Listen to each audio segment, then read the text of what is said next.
Hello, my name is Jeff Jamiello, and today I'm going to talk about intuition plus protecting your future. Intuition plus, as I call it, is a series about how to improve your intuition. A lot of people don't use their intuition, and it comes in dreams. I received a dream that I'm supposed to pass on, whether it be a message to some people or whether it literally to be how to use your intuition. I've been guided that, yes, it's also to help guide people's intuition.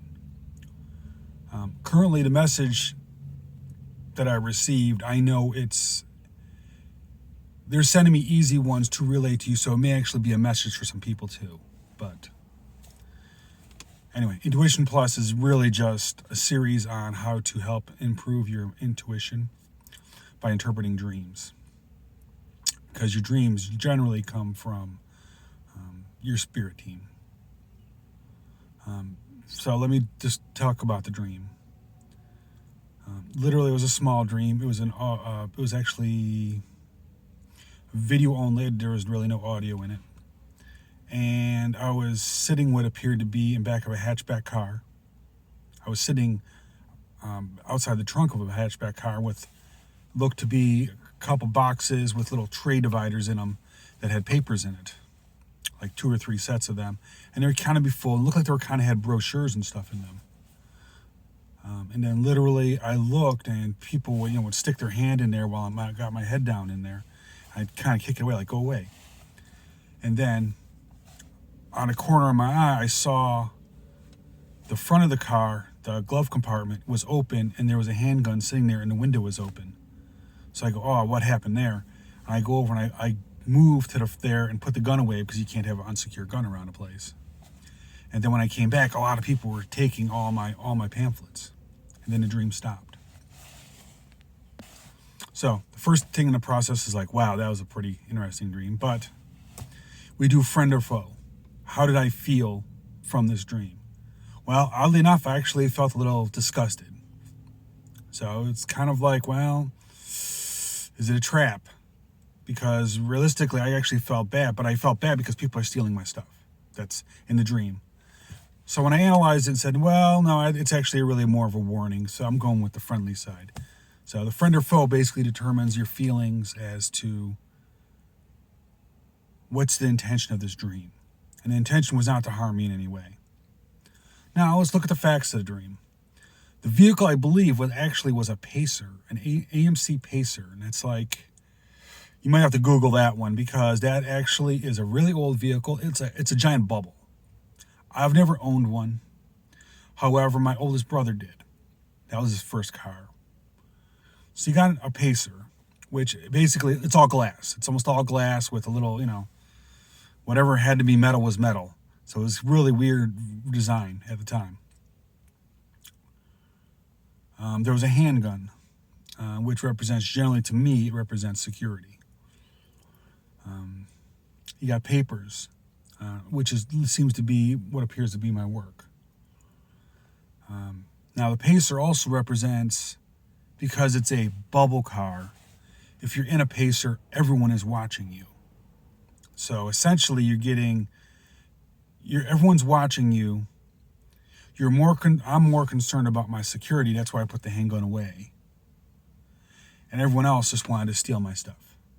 So the message, from what I gather, it is protect your future because people are watching you for the purpose of stealing your stuff. And as much as that sounds paranoid, I already knew all this. That's why I said this message is for me to relay to others and how to disassemble all that.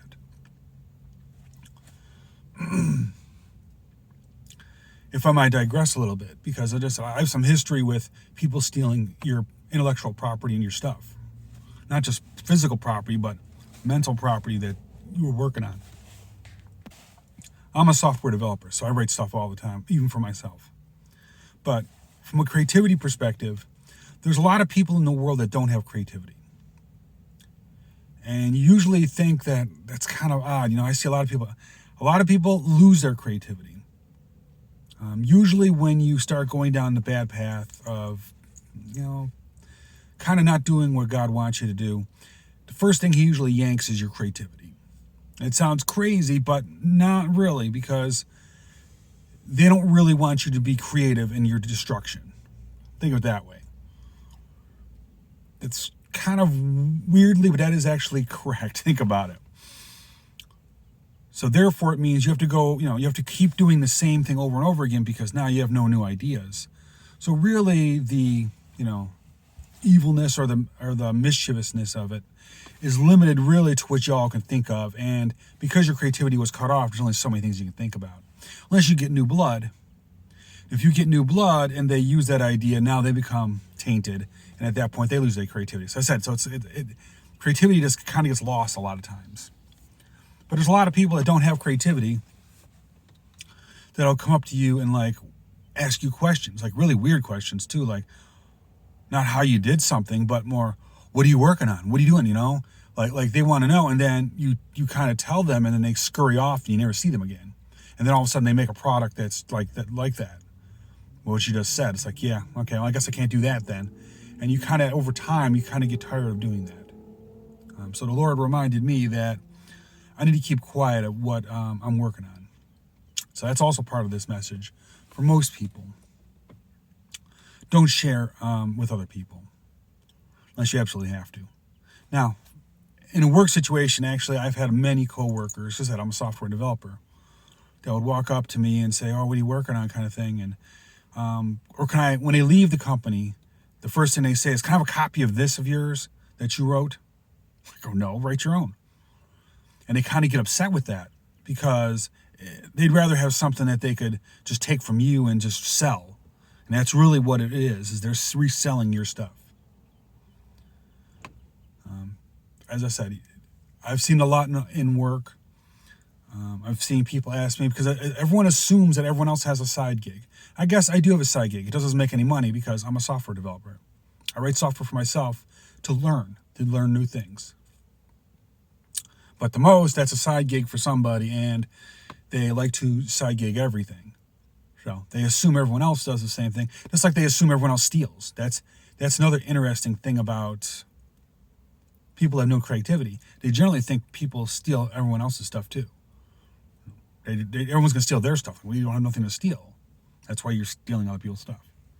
Anyway, even as a homeless person, I said I was actually in a park, had my laptop open. I was taking notes. I was thinking, of a new business, and a couple of the people that worked at the park come over, and one of them literally just walked right up to me, looked over my shoulder, "What's on my piece of paper?"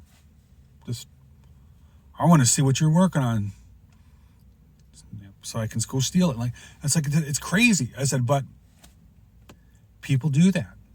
It's one thing to sit there and talk about it, because I have a tendency to talk about it in a more abstract way, but to be just overtly just going over, it's like, who are you spying on? Who are you spying for? First of all, that's the first thing that pops into my mind is, why are you so curious about what a homeless person is doing? And I said, very weird people. But the message of all this is actually to protect your future, because there are people out there that want to steal it. There's a lot of people out there that want to destroy your future too. And it's not to make you paranoid or any way. I said, I understand, I'm protected by God. So anyone who did any squirrely things, they usually pay in karma anyway. So I generally don't really mind it. I said I mind it because it bothers me, because it means now I can't make that business, because it's not unique anymore. What I found about people, especially with software and various other things, is they don't usually have the passion for what they're working on, so it usually fizzles out and it dies, because there's no passion, there's no energy there to drive the business anyway. And from a software perspective, I always laugh, because there's a lot of people that steal people's software and say it's theirs. But usually what happens is at one time or another, you'll have to fix what something's wrong with it. And they'll try to fix it, and it's showing the world that you're incompetent, you didn't write it. Or someone will ask you a question about what you wrote, and you won't be able to answer it. There was a movie, I don't remember the name of it, but it was a movie where two people had an idea. One of them had a lot of passion and was explaining it. And the other one says, well, and the other one went to the boss with the same idea. I think it was a little bit ahead of time. and said, oh, that, and other thing, pitched the same idea. And then, so when this person that really made the idea came over to him, she was skeptical about it. But then she thought about it and go, wait, that makes more sense. So then this other lady, the one that was, stole the idea, when she came back, and she goes, well, and the boss says, hey, how'd you get to that idea? The smartest thing you can possibly ask a creative person, because they paid with blood and guts, so they could tell you exactly how they got there. Anyone who's actually made the idea. And that's what they kind of forget. And the person that said, well, I need to check my notes. And no, the person who wrote it, they don't have to check their notes. They bled that one out.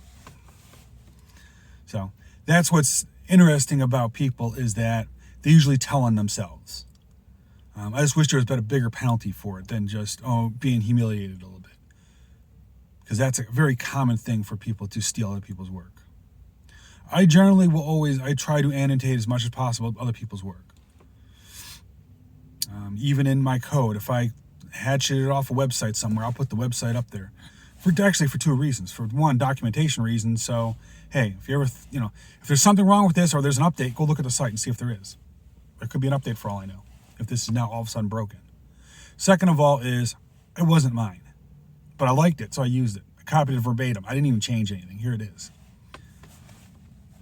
That's equivalent to actually putting a footnote in a report. And you're actually supposed to do that, by the way. You're supposed to keep it in a separate document. I keep it right with the code. That's one of the reasons why the first thing, when people steal your stuff, the first thing they do is they take all the comments out. They take everything that's personal. They take all that out, but they don't change the names, because why would you want to change the names, And that's what usually gets them in trouble, is they don't change variable names or anything. But anyway, stop talking geek. But literally, that was a message about protecting your future. I don't think it just applies just to me. It applies to a lot of people. Because as I said, I was already aware of the message. It's been coming. The last couple of messages have been that way. They've been more of, you need to talk about this. And really the question is why? And I'm unclear why. And it could be actually many reasons. It could be that you right now need to hear this to protect your stuff. It could be as simple as the part of the message. It's kind of like listening, when you watch tarot, if you ever watch tarot. The mere fact you were attracted to it, the mere fact that you watched a certain person, the mere fact it came in your feed means your spirit team wanted you to see it. Something about it. Now, there's this entire tarot reading, and none of it could apply, but there could be one little piece in there that was important to you. That's how a lot of tarot works. And that's what drives people crazy when they try to, copycat you or, watch the same tarot you do, is they don't get the same reaction you do, because your spirit team knows you. And when your spirit team knows you, you kind of talk in code in a way. And that's kind of the funny thing about it is there's certain things that are important to you, but no one else knows that. So they really don't get it. So they get the wrong conclusions, they do whatever. And it's all part of the spiritual game of this. Because it is a spiritual war, by the way.